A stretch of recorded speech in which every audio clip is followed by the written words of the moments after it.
మరి అదంతా అప్పనంగా తీసుకున్నారు. ఇప్పుడు ఆ నరేష్ గాడు ఉంటాడు, సీనియర్ నరేష్ గాడు, వానికి ఎక్కడిది ఆ యొక్క 10 ఎకరాలు ఎక్కడిది? వీడు మహేష్ బాబు ఉంటాడు, ఆడు వెంకటేష్ బాబు ఉంటాడు, వీళ్ళు ఈ బాబులకు కోట్లు ఎక్కడి? వాడు నిజంగా సినిమాలు చేసి సంపాదించింది చాలా తక్కువ.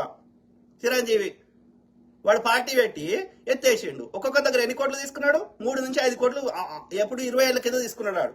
అంటే తక్కువ అల్లు అరవింద్ అనే లుచ్చనా కొడుకు, ఈ చిరంజీవి అనే లుచ్చనా కొడుకు కలిపి తక్కువ ఆ రోజులలోనే ప్రజారాజ్యం పార్టీ పెట్టి ఎత్తేసి 1000 కోట్లు దొబ్బేసారు ఇది టికెట్ల పేరు మీద. ఈ 1000 కోట్లు, ఆ 1000 కోట్లకి వాడు రక్తదానం చేస్తేంది, వాడి ఎంటికల దానం చేస్తేంది, వాడు ఇంకే ఆ సినీ కార్మికులకి ఆనికి 10 రూపాయలు ఇస్తేంది. ఈ 1000 కోట్ల మీద వచ్చే మిత్తి కాదు వాడు ఇచ్చేది. ఈ అడ్డదారులు దోసుకొని నేను అది చేసినా, నేను ఇది వీకినా, ధర్మబద్ధంగా నువ్వు సంపాదించుకుంటే లేక ఒక్కొక్కరికి పెద్ద ఎస్టేట్లు కట్టుకున్నారు హైదరాబాద్లో.